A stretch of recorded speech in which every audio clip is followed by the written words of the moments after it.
Alhamdulillah wassalatu wassalamu ala Rasulillah. Ashhadu an la ilaha illallah wahdahu la syarika lah wa ashhadu anna Muhammadan abduhu wa rasuluhu amma ba'du. Innamal mu'minuna ikhwatun fa aslihu baina akhawaykum wattaqullaha la'allakum turhamun. Sesungguhnya orang-orang mukmin itu bersaudara, maka damaikanlah di antara saudaramu. Takutlah kamu kepada Allah agar Allah merahmatimu. Ketahuilah bahwa hidup di dunia ini hanyalah permainan, sendau gurau, perhiasan, saling berbangga di antara kalian, bersaing dengan banyaknya harta, bersaing dengan banyaknya anak, bagaikan air hujan yang turun dari langit yang membuat para petani kagum akan tanaman-tanamannya. Kemudian tanaman-tanaman itu menjadi kering, engkau lihat warnanya kuning, kemudian hancur berkeping-keping. Sedangkan di akhirat ada siksa yang pedih, ada ampunan dari Allah dan keridhaannya. Bagi orang-orang yang lalai, hidup di dunia ini hanyalah kesenangan yang menipu belaka. Berbangga dengan leluhur, dengan nenek moyang menghalangi Yahudi untuk masuk Islam. Lam yakunil ladzina kafaru min ahlil kitabi wal musyrikina munfakkina hatta ta'tiyahumul bayyinah. Lam yakunil ladzina kafaru, tidak mungkin orang-orang kafir, tidak akan orang-orang kafir dari ahlul kitab, Yahudi, Nasrani, wal musyrikin, dan orang-orang musyrik, mumfakin, meninggalkan kekafiran mereka, gak mungkin. Lam yakun, gak mungkin. Hatta ta'tiyahumul bayyinah, sampai datang keterangan yang nyata. Jadi mereka tidak mau meninggalkan keyahudiahannya, mereka tidak mau meninggalkan kenasraniahannya sebelum datang bukti yang nyata, yaitu diutusnya Nabi Muhammad sallallahu alaihi wasallam. Karena telah tertulis dalam Zabur, Taurat, Injil tentang ciri-ciri Nabi Muhammad sallallahu alaihi wasallam. Sepakat mereka, ciri-cirinya dia akan membacakan Al-Quran fi suhufim mutahharah, dalam lembaran-lembaran yang disucikan. Tetapi begitu Nabi Muhammad sallallahu alaihi wasallam diutus, terjadilah perpecahan. Apa penyebab perpecahan itu? Karena Yahudi merasa keturunan lebih mulia. Ini Nabi siapa? Ishaq. Sedangkan Muhammad sallallahu alaihi wasallam dianggap keturunan yang tidak mulia.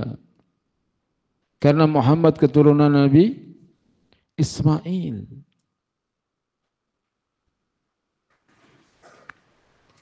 Apa masalahnya? Kan Ishak maupun Ismail sama-sama anaknya Nabi Ibrahim.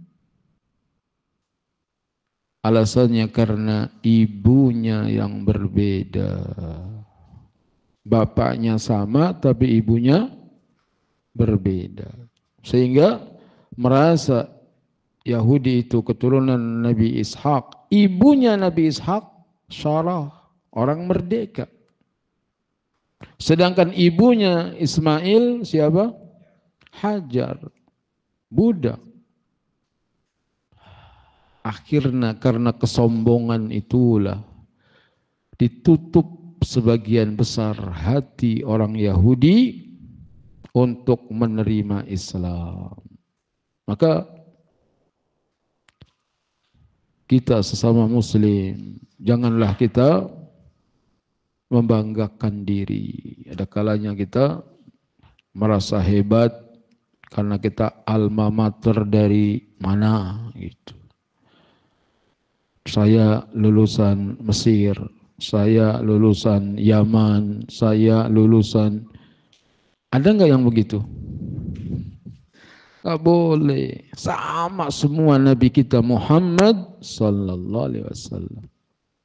Begitulah kita bersaudara. Selama kita muslim adalah saudara kita.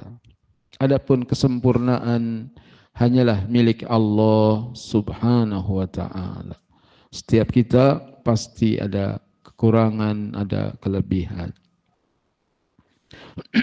Tidak boleh kita membenci orang yang tidak bersalah. Tidak boleh. Apa salahnya Nabi Muhammad kok jadi dibenci oleh Yahudi?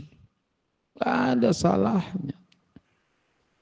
Tapi mereka membenci Nabi Muhammad, akhirnya membenci juga agama Muhammad sallallahu alaihi wasallam. Itulah diantara nasihat buat saya dan antum semuanya. Berdoa kepada Allah seperti doa Syekh Abdul Aziz bin Baz, Allahumma aslih qalbi wa amali, Allahumma faqihni fid din, Rabbi zidni ilma. Itu diantara doa.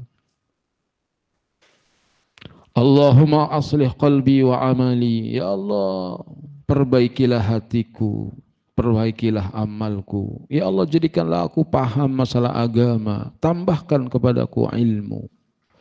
Dan nampaknya Allah kabulkan doanya Syekh Abdul Aziz bin Baz. Sehingga beliau menjadi orang yang diterima fatwa-fatwanya oleh para ulama, apalagi orang biasa.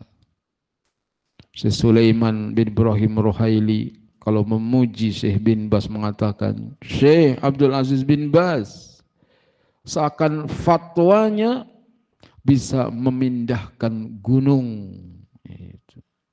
Seakan fatwanya bisa memindahkan gunung. Kalau gunung disuruh pindah, pindah. Saking hebatnya. Apa maksudnya? Ya raja pada zamannya Syekh bin Baz itu ikut fatwanya Syekh bin Baz. Ulama yang fatwanya diikuti oleh raja. Allahumma inna nas'aluka ilman nafi'a wa rizqan tayyiba wa amalan mutaqabbalan. Bab tahrimi zulmi wal amru biraddil madzalim. Bab tentang haramnya zalim dan perintah kita untuk mengembalikan hak-hak orang yang dizalimi. Hadis ke-205.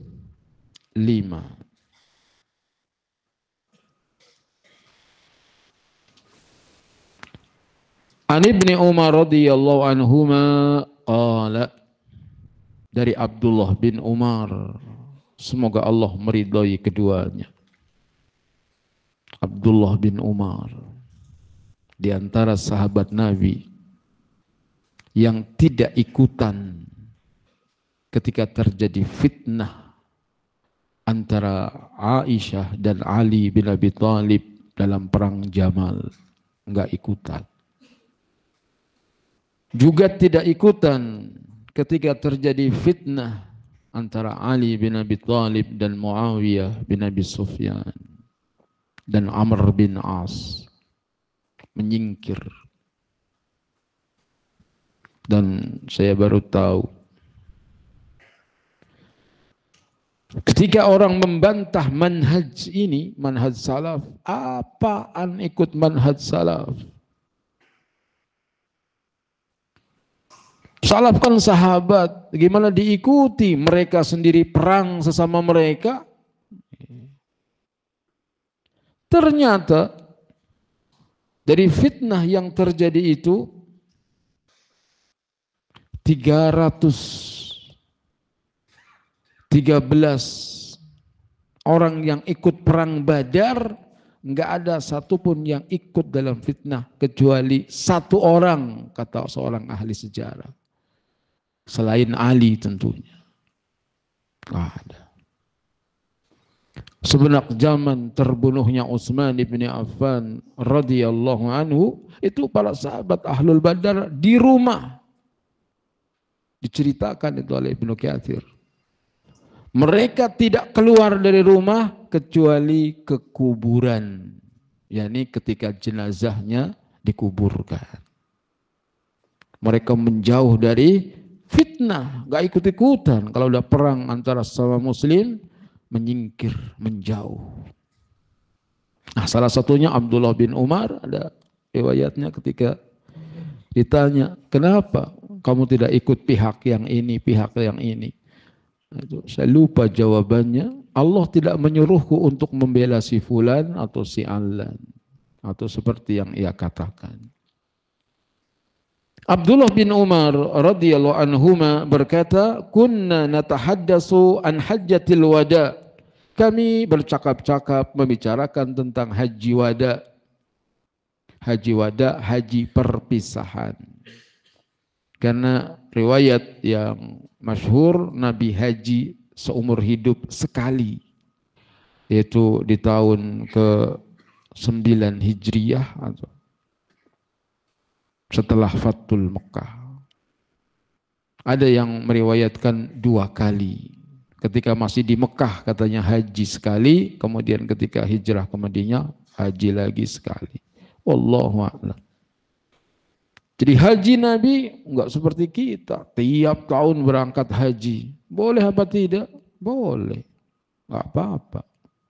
Karena itu ibadah. Kalau memang diberi kesempatan tiap tahun berangkat, berangkat. Apalagi jadi pembimbing haji. Gratis. Gitu. Maka berangkat. Tetapi enggak jadi kebanggaan. Rasulullah sendiri cuman 2 kali paling banyak atau cuman sekali haji. Jangan kita banyak sering haji, sering umroh tiap bulan tapi enggak punya kepedulian dengan keluarga, enggak punya kepedulian dengan saudara yang dalam kesusahan. Itu ponakan apa pada enggak punya duit bayar sekolah, enggak punya makan, dia pasang statusnya lagi mejeng di Gunung Uhud misalnya. Jangan. Nah, itu. Kunna natahaddatsu an hajjatil wada. Kami bercakap-cakap tentang haji wada, disebut haji wada karena setelah menunaikan ibadah haji itu Nabi SAW pulang ke Madinah, lalu beliau wafat tahun 10 Hijriyah. Wan Nabi SAW baina adhurina, dan Nabi SAW ada di tengah kami. Walan nadri ma hajjatul wada, kami enggak tahu apa itu haji wada, kata Abdullah bin Umar. Hatta hamidallahu Rasulullah sallallahu alaihi wasallam, hingga Rasulullah sallallahu alaihi wasallam memuji Allah. Ini innal hamdalillah nahmaduhu wa nasta'inuhu wa nastaghfiruh, memuji Allah. Wa athna alaihi, dan menyanjung Allah. Thumma dzakaral masihad dajjal.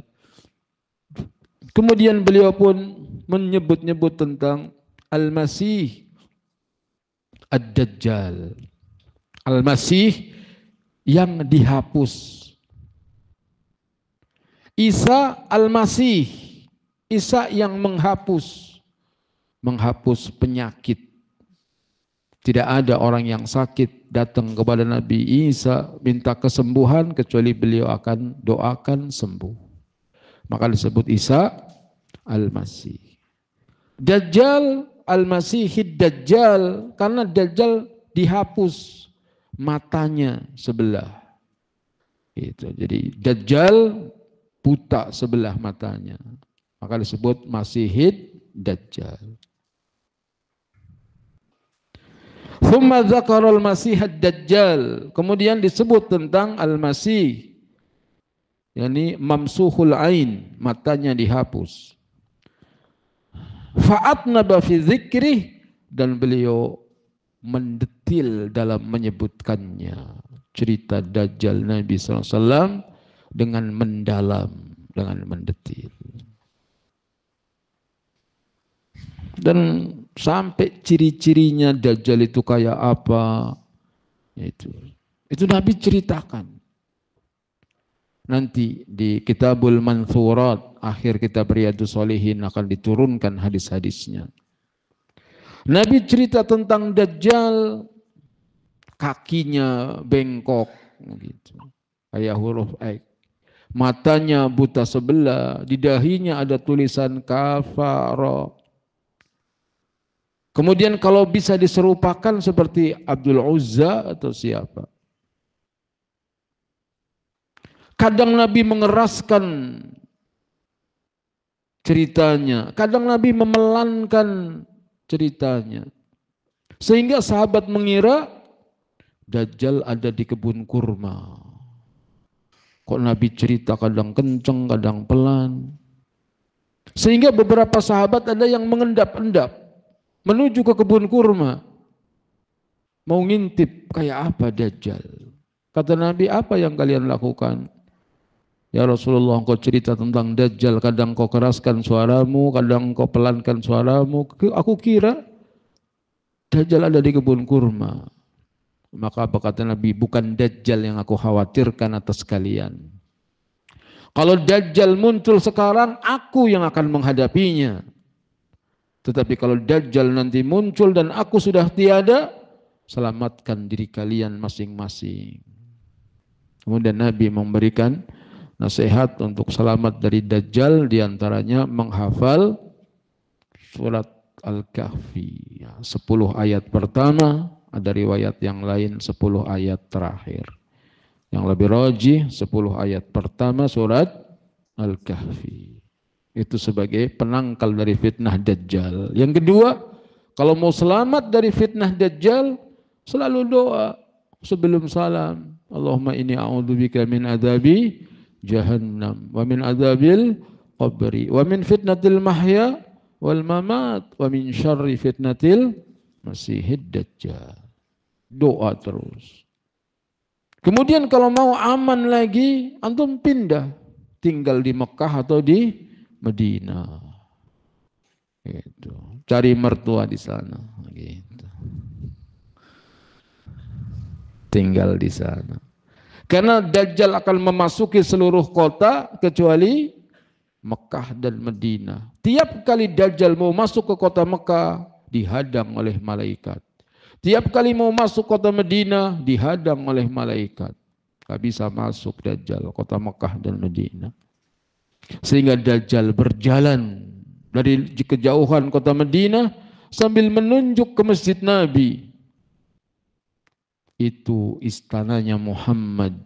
Itu istananya Muhammad. Itu. Ini menunjukkan Masjid Nabi di akhir zaman akan dibaguskan laksana istana. Terjadi belum? Terjadi. Itu ciri-ciri dekatnya hari kiamat, Masjid Nabawi diindahkan sedemikian indahnya. Dan saya cita-cita pengen bikin masjid seperti Masjid Nabi luasnya. Lebih luas dari Masjid Nabi. Bukan lebih bagus, tapi lebih luas. Itu cari-cari ternyata luasnya 40 hektar. Itu. Berarti saya harus punya tanah 41 hektar. Biar lebih luas 1 hektar. Semoga Allah Ta'ala kabulkan. Masjid yang luas. Selanjutnya, faqal, Nabi bersabda, ma ba'atsallahu min nabiyyin illa anzarahu ummatahu. Tidaklah Allah mengutus seorang nabi pun kecuali memperingatkan umatnya. Ini memperingatkan dari Dajjal. Anzarahu Nuhun wan nabiyyuna min ba'di. Nabi Nuh alaihi salam pun memperingatkan tentang bahaya Dajjal. Padahal generasinya kalau yang kita tahu baru generasi ketiga. Adam, Idris, Nuh. Sudah diingatkan. Berarti bahayanya sangat dahsyat itu Dajjal. Wa innahu iyahrud fikum fama khafi alaikum min sya'nih. Sesungguhnya Dajjal apabila keluar di tengah kalian tidak tersamar kondisinya. Falaysa yakhfa alaikum, enggak tersembunyi bagi kalian. Inna rabbakum laysa bi'awar. Sesungguhnya Tuhanmu tidak buta sebelah matanya. Wa innahu a'waru ainil yumna. Sesungguhnya Dajjal buta matanya yang kanan. A'war itu pilong, melotot tapi nggak bisa ngelihat. Ka'anna ainahu ainabatun tawfiyah, seakan-akan matanya itu buah anggur yang mengapung.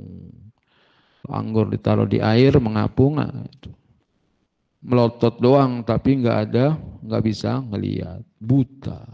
Itu Dajjal. Sehingga nanti akan ketemu dengan seorang pemuda ahlu sunnah di akhir zaman. Dajjal itu akan ketemu. Kemudian kata Dajjal, wahai anak muda, kamu yakin aku Tuhanmu? Anak muda itu belajar sunnah Nabi SAW, dia tahu Tuhanku tidak buta matanya sebelah, sedangkan kamu buta. Bagaimana kamu jadi Tuhan? Ditangkap anak muda itu, dipegang sama pengawal Dajjal, lalu dibelah badannya jadi dua. Kemudian dilemparkan potongan badannya. Dajjal melewati belahan tubuh pemuda itu sambil tertawa. Kata Dajjal, wahai pemuda, kembalilah. Pemuda itu hidup lagi, nyambung lagi. Kalau di Jakarta ajian rawa rontek. Ajian rawa. Jadi kalau dipotong bisa nyambung lagi. Jimatnya siapa? Nah, si Pitung. Banyak kan nonton film. Nah, itu kalau dipotong nanti bisa nyambung lagi. Namanya ajian rawa rontek. Tapi begitu ditembak laser nggak bisa. Itu karena ilmunya belum di-upgrade. Jadi Dajjal ini betul seperti itu kondisinya. Kalau cerita-cerita itu wallahu a'lam. Kamu Dajjal. Begitu dihidupkan lagi, ditanya lagi sama Dajjal, sekarang kamu yakin aku Tuhanmu? Kata pemuda itu, sekarang aku yakin sekali, kamu itu Dajjal pendusta. Gitu. Akhirnya dikejar sama Dajjal, lari anak muda itu dan tidak tertangkap. Ini menunjukkan Dajjal memang bukan Tuhan. Dia punya kelemahan. Dia nggak bisa menyakiti pemuda itu untuk yang kedua kalinya. Hanya pertamanya saja. Semoga Allah selamatkan kita dari fitnah Dajjal. Ala innallaha harrama alaikum dima'akum wa amwalakum ka hurmati yaumikum hadha fi baladikum hadha fi syahrikum hadha ala hal balaght. Ala ketahuilah innallaha harrama alaikum dima'akum. Sesungguhnya Allah telah mengharamkan kepada kalian darah-darah kalian. Tak boleh muslim sama muslim saling membunuh, tidak boleh, haram. Hancurnya langit dan bumi lebih ringan di hadapan Allah daripada tertumpahnya darah seorang muslim secara zalim. Maka jangan sok jadi jagoan. Waduh. Main sikat orang, main pukul orang, main bunuh orang. Sangat besar. Man qatala mu'minan muta'ammidan fajaza'uhu jahannam khalidan fiha wa ghadiballahu alaihi wa la'anahu wa 'adzalahu 'adzaban 'azima. Barang siapa yang membunuh seorang muslim dengan sengaja, orang mukmin dibunuh secara sengaja, maka balasannya neraka jahanam, kekal di dalamnya. Dan Allah Ta'ala menyediakan baginya azab yang besar. Itu dosa membunuh orang. Dan jiwa seorang tetap dalam kelapangan selama tidak pernah menumpahkan darah dengan cara zalim. Berarti orang kalau pernah bunuh orang selamanya nggak akan nyaman hidupnya. Dia akan terus dihantui. Makanya jangan gampang jadi orang yang terprovokasi. Kumpul-kumpul, serang, itu, bantai. Itu anak-anak muda di jalan, itu, bawa celurit, bawa apa ya, Allah bocah. Kadang berangkat ngajar jam 3, jam 2, jam 4. Itu boleh bawa parang. Saya bilang, Mas Adi, tabrak deh udah. Nggak boleh. Tapi kalau mereka menghadang, ya nggak apa-apa. Itu menyelamatkan diri. Membunuh seorang muslim dengan sengaja, balasannya apa? Jahannam. Dia kekal di dalamnya. Sampai khilaf para ulama, bisa enggak orang yang bunuh orang itu taubat? Dan susah, orang yang membunuh orang taubatnya berlapis-lapis. Dia berdosa dengan keluarganya, misalnya dia seorang ayah dibunuh. Dia zalim sama istrinya, sama anak-anaknya. Bolehlah mungkin bayar diat, ditebus. Itu. Maka dia dosa kepada Allah. Yang berhak mematikan itu Allah. Kenapa engkau yang melakukannya? Mungkin dia istighfar, mohon ampun kepada Allah, bertaubat. Mungkin diampuni. Tetapi yang ketiga, bagaimana sama yang meninggal itu? Minta maafnya bagaimana? Misalnya orang bunuh si Ali, dia udah dikubur si Ali. Dia datang ke kuburan Afan Li, itu. Wah kemarin khilaf. Itu. Dia nggak ngerti kira-kira si Ali memaafkan apa tidak. Itu bahayanya membunuh orang. Ala inna dima'akum, ala inna Allah harrama alaikum dima'akum. Sungguhnya Allah haramkan atas kamu darah-darah kamu.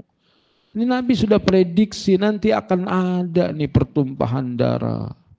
Maka diingatkan. Sehingga tadi diceritakan para sahabat Badar ketika terjadi fitnah terbunuhnya Utsman bin Affan radhiyallahu anhu, itu mereka sembunyi di rumah, sembunyi. Ada yang tabi'in, anaknya Ali bin Abi Thalib, Muhammad al-Hanafiyah. Itu anaknya Ali bukan dari Fatimah, tapi dari Bani Hanifah, istrinya. Karena istrinya Ali ada berapa? 9. Kita taunya Ali istrinya Fatimah loh. Anaknya Ali ada berapa? 36. Anak baru 5 aja udah bingung. Ali anaknya 36. Semoga kita banyak anaknya. Ya.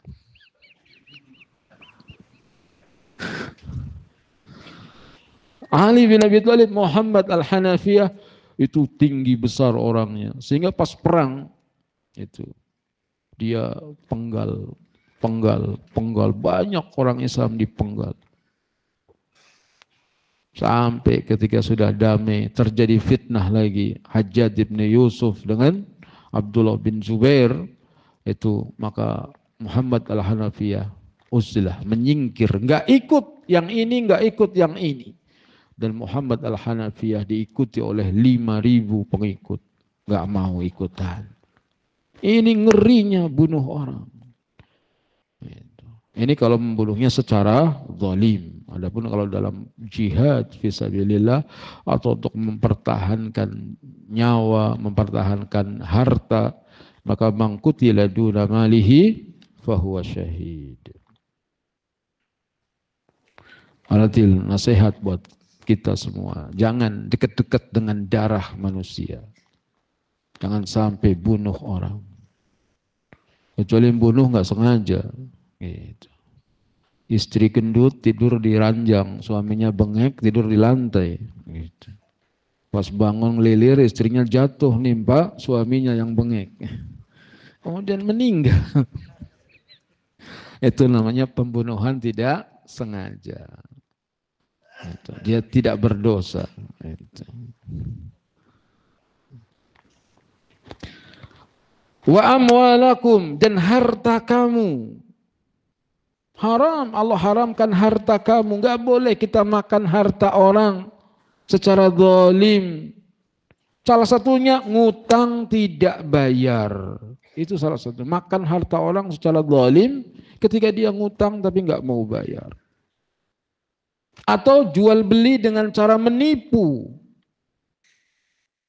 Itu makan harta. Apalagi mencuri.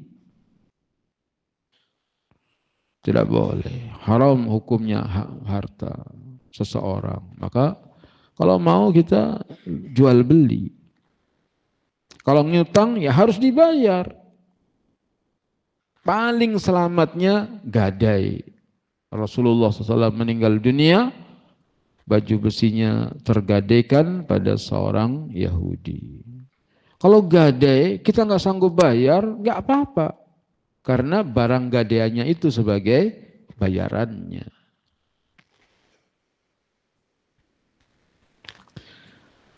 Allah telah haramkan darah kamu, Allah haramkan harta kamu, kahurmati yaumikum hadza, sebagaimana haramnya harimu ini. Hari Arafah, Nabi bersabda di Mekah. Fi baladikum hadza, di negerimu ini, negeri Mekah.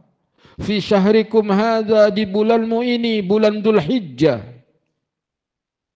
Allah telah haramkan darah kalian, harta kalian seperti haramnya hari Arafah di kota Mekah di bulan Dzulhijjah. Keharaman di atas keharaman. Sangat haram sekali. La ilaha illallah. Jadi nggak boleh gampang-gampang. Revolusi. Mau ngajak perang, merangin siapa? Sini muslim, salam muslim, Allahu Akbar. Salam juga Allahu Akbar. Siapa yang kamu perangi? Ini bahaya ini. Biarin puas. Hawa nafsu yang diturutkan. Semoga kita tidak diuji dengan ujian yang kita nggak sanggup menghadapinya. Kalau kita melihat ada orang sama muslim bertengkar, alhamdulillahilladzi afana mimma ibtalahum bihi wa faddalana ala katsirin mimman khalaqa tafdila. Ala hal balagh, kata Nabi, bukankah aku telah sampaikan? Qalu na'am, kata mereka, iya. Ingat ya, udah saya sampaikan ya, kata para sahabat, na'am, iya, udah disampaikan. Qala Allahumma shahad, Allahumma shahad, Allahumma shahad thalathan. Lalu Nabi mengatakan, Allahumma shahad, Allahumma shahad, Allahumma shahad. Beliau menunjuk Allah ke langit, yang menunjukkan Allah ada di arsy, di atas langit. Wailakum awaihakum, celaka kalian. Kalimatun tusta'malu littahdhir. Waihak atau wailak, ini kalimat untuk memperingatkan. Waspada kalian, sini sering diterjemahkan celaka kalian. Unzuru, itu perhatikanlah. La tarji'u ba'di kufaran, Janganlah kalian kembali menjadi kafir. Yadribu ba'dukum riqaba ba'din. Sebagian kalian menggal leher sebagian yang lain. Rawahul Bukhari wa rawahu Muslim ba'duhu. Hadis ini diriwayatkan Bukhari dan sebagiannya riwayat Imam Muslim. Tapi menenteramkan hati nasihat Imam Ibnu Katsir dalam Bidayah wa Nihayah yang sudah diringkas tadi, bahwasanya para sahabat ketika terjadi fitnah itu sahabat sedikit, puluhan ribu sahabat Nabi yang masuk ke dalam fitnah. Ada riwayat cuma 30 orang, ada riwayat paling banyak 70 orang. Sesama ahli sejarah ketika mengatakan jumlah sahabat yang ikut dalam fitnah ada 70 orang, bohong dia. Gitu.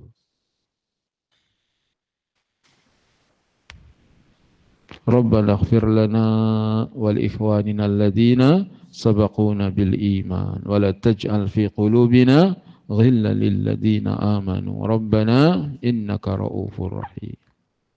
Sedikit sekali, ya, namanya manusia, sifat kemanusiaan. Jangan kita anggap seperti tadi orang yang meremehkan. Sama sahabat juga pada bertengkar gini-gini. Enggak, itu cuma fitnah. Selesai perang Jamal itu, Aisyah dengan ontaknya, dengan 5.000 pasukan berangkat itu dari Irak. Ali bin Abi Thalib pun menyusul ke Irak dengan jadi 50.000 pasukan Aisyah, 30.000 pasukan Ali bin Abi Thalib. Itu paling berhadapan. Tujuan Aisyah untuk menuntut darah Utsman bin Affan agar pembunuh Utsman bin Affan dikisos. Itu. Kemudian Ali bin Abi Thalib belum mengkisos pembunuh Utsman.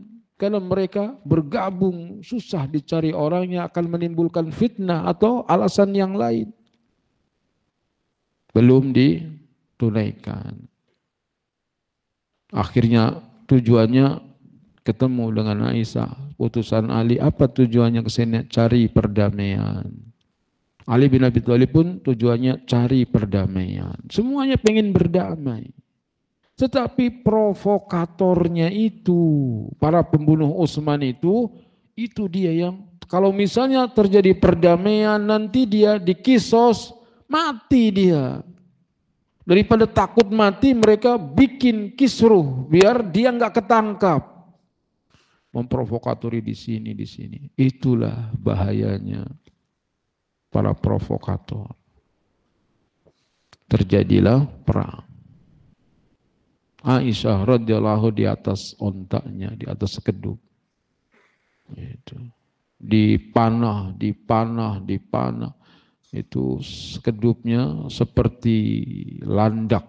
Saking banyaknya panah nancep. Itu. Sudah banyak korban terbunuh. Unta Aisyah dituntun para jagoan di sekitarnya. Jalan terus. Nggak ada yang berani mendekat. Sampai akhirnya untuk menghentikan itu Ali perintahkan agar dipotong kaki ontanya yang bawa itu. Ditebas kaki ontanya. Jatuh ontanya baru. Reda. Pertempuran selesai. Karena ontanya nggak maju lagi. Selesai, utusan Ali datang menemui Aisyah radhiyallahu anha. Assalamualaikum. Itu. Waalaikumsalam. Apa kabar ibu? Itu. Kata Aisyah, aku bukan ibumu. Itu. Kemudian kata orang itu, aku tetap menganggapmu sebagai ibuku walaupun engkau tidak mengakuinya. Lalu Ali bin Abi Thalib radhiyallahu anhu pun datang menemui Aisyah radhiyallahu anha. Itu. Apa kabar wahai Aisyah? Gitu. Kata Aisyah, baik. Itu. Apakah kamu tidak terluka? Tidak. Mohon ampun kamu kepada Allah, kata Ali. Kata Isa, kamu juga. Itu. Itu lucu juga kisahnya itu. Kamu juga. Gitu. Gara-gara ego masing-masing korban berjatuhan. 5.000 kata Ibnu Katsir itu jumlah korban dari pihak Ali dan 5.000 dari pihak Aisyah. 5.000 orang, 10.000. Rahimahumullah, semoga Allah merahmati mereka semua. Fiqhul hadis, fikih yang diambil dari hadis ini, min ma'alimi manhajil anbiya fi da'wati ila Allah ma'rifatu sabilil mujrimin litahdziri minhum. Di antara ma'alim manhaj al-anbiya fi da'wah ila Allah adalah mengetahui jalannya kaum durhaka, kaum pendurhaka, agar memperingatkan dari mereka. Nabi SAW memberikan tahu kepada para sahabat tentang Dajjal yang masuk ke dalam orang yang menempuh jalan mujrimin. Oleh karenanya di antara dakwah kita, min alamati ahli sunnah kada kada. Ciri-ciri ahlu sunnah itu begini, begini, begini. Ciri-ciri ahlul bid'ah begini, begini, begini. Gitu. Itu dakwah itu seperti itu. Oleh karena kalau antum sekarang ngaji apa? Ngaji salaf. Wah, bangga. Apa sih dakwah salaf? Dakwah apa sih? Gitu. Maka antum harus tahu bahwa dakwah ini pertama asasnya adalah mengajak manusia kepada tauhid, meninggalkan syirik. Itu yang membedakan dengan dakwah yang lain. Selalu prioritas pertamanya tauhid, meninggalkan syirik.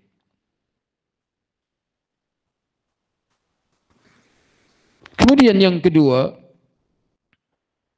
perhatian besar dari manhaj ini adalah pengagungan kepada sunnah Nabi Sallallahu Alaihi Wasallam. Jadi sunnah Nabi itu dipelajari, diamalkan, didakwahkan. Itu intinya dakwah ini. Sehingga sunnah Nabi dari ujung rambut sampai ujung kaki berusaha diterapkan. Bagaimana kumis itu dipangkas, bagaimana jenggot itu dipanjangkan, kuku itu dipotong. Itu sunnah-sunnah Nabi. Sampai ujung kaki. Penampilannya mengikuti sunnah Nabi.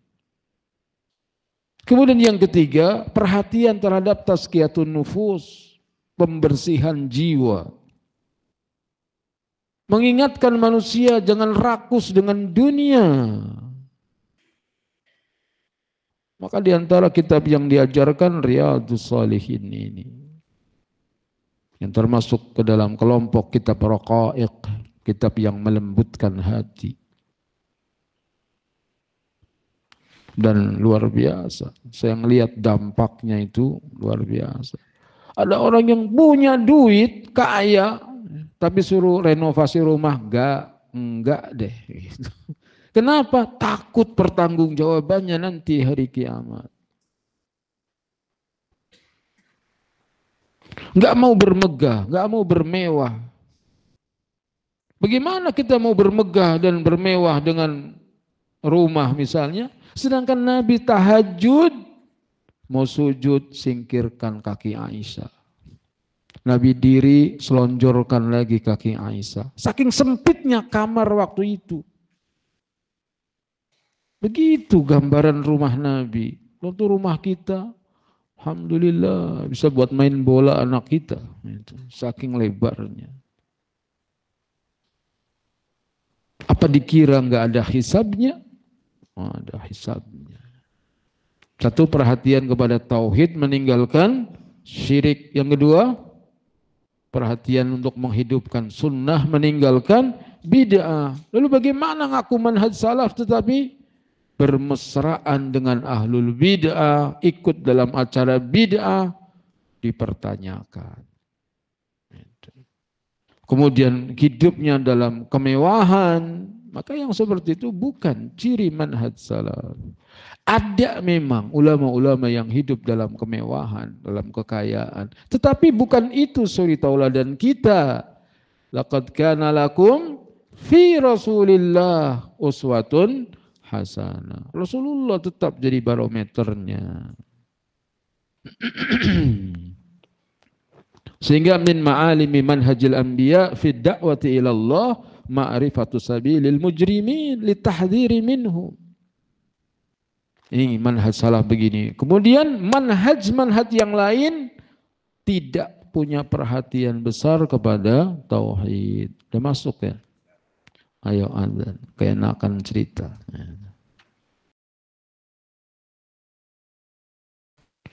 Alhamdulillah. Wassalatu wassalamu ala Rasulillah. Asyhadu an la ilaha illallah wahdahu la syarikalah wa asyhadu anna Muhammadan abduhu wa rasuluh. Amma ba'du. Min ma'alimi manhajil anbiya, di antara tanda-tanda manhaj para nabi dalam berdakwah kepada Allah adalah mengetahui jalannya kaum mujrimin untuk diperingatkan dari mereka. Walikai la taqtalitu bisabilil mu'minin, dan agar tidak tercampur dengan jalannya kaum mukminin. Wa min akabiril mujrimin ad-dajjal, di antara pembesar kaum mujrimin adalah dajjal. Falidzalika ma ba'atsallahu min nabiyyin illa andarahu ummatahu. Oleh karena tidak datang seorang nabi pun kecuali selalu memperingatkan umatnya dari dajjal. Andarahun Nuh wan nabiyyuna min ba'dih. Nabi Nuh alaihi wassalatu wassalam memperingatkan dari dajjal, begitu juga nabi-nabi setelahnya. Yang kedua, tafsilu sabilil mujrimin amrun daruriyun litastabin. Merinci tentang jalannya kaum mujrimin perkara yang penting agar menjadi jelas.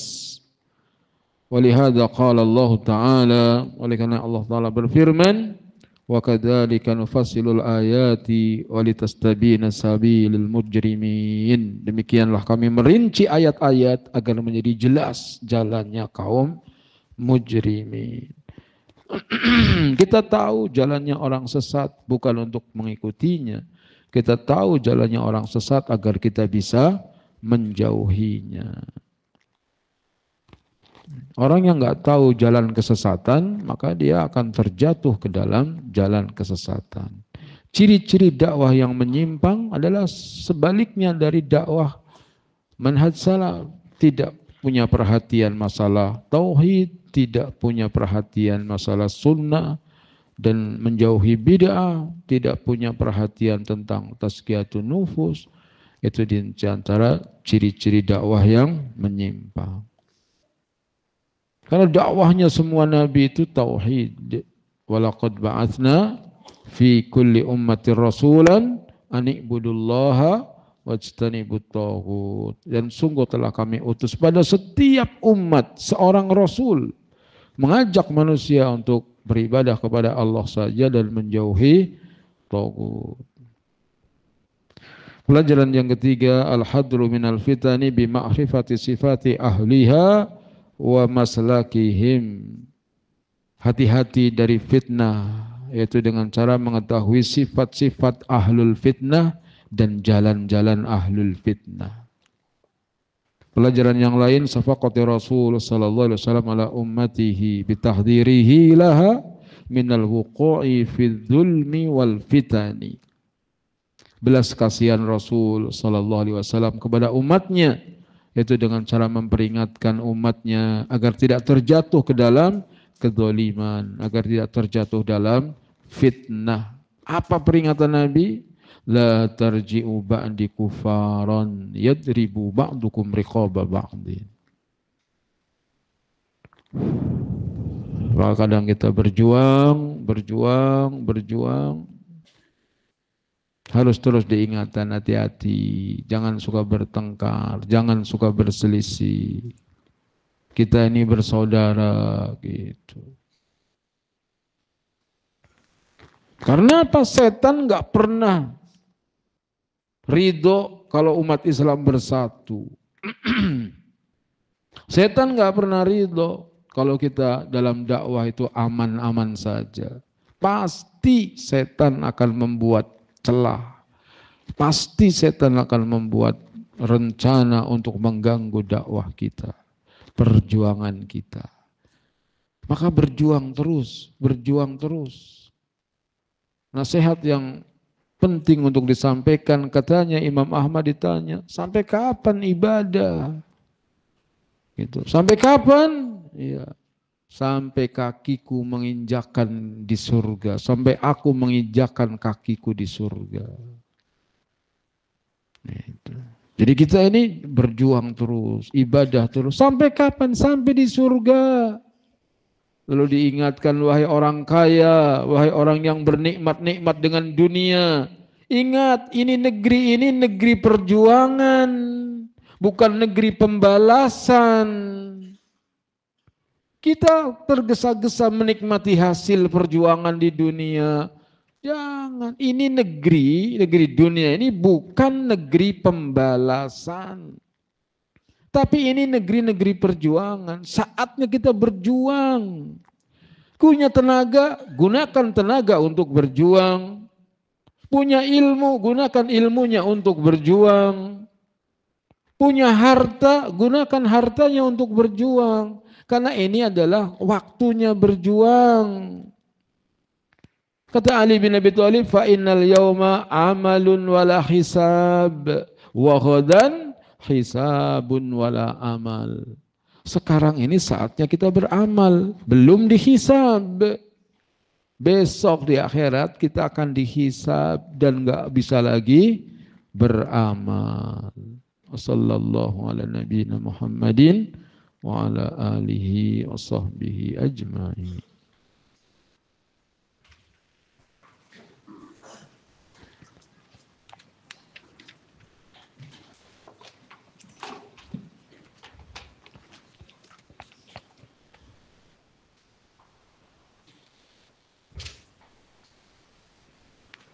Apakah doa barakallahu laka fi ahlika wa malika dapat untuk mendoakan orang yang baik? Maksudnya boleh apa tidak? Boleh. Dikarenakan setiap saya belanja ke tokonya, beliau hanya mau menerima uang setengahnya. Bahkan kurang dari setengahnya. Misalnya belanja 200.000, beliau hanya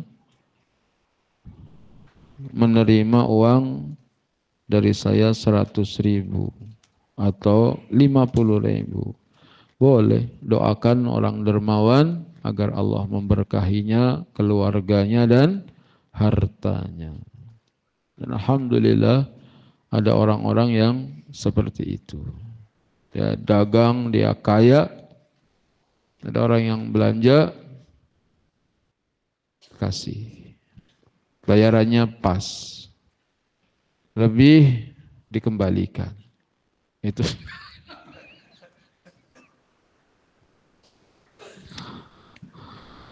Itu baik, itu orang yang baik ya. Tapi kalau yang bayar, kemudian diterima uangnya, bayar 200, 100 buat anakmu. Gitu. Atau yang 100 buat, karena tahu mungkin orang itu susah. Gitu. Makanya kadang itu, saya males belanja di pasar.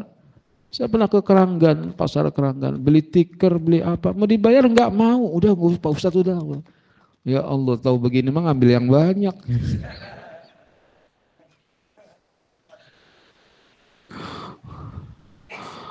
La ilaha illallah. Nah, kalau ada yang begitu, mendingan jangan saya yang beli. Biar istri saya suruh belanja sana. Kalau dia kan nggak ketahuan belanja.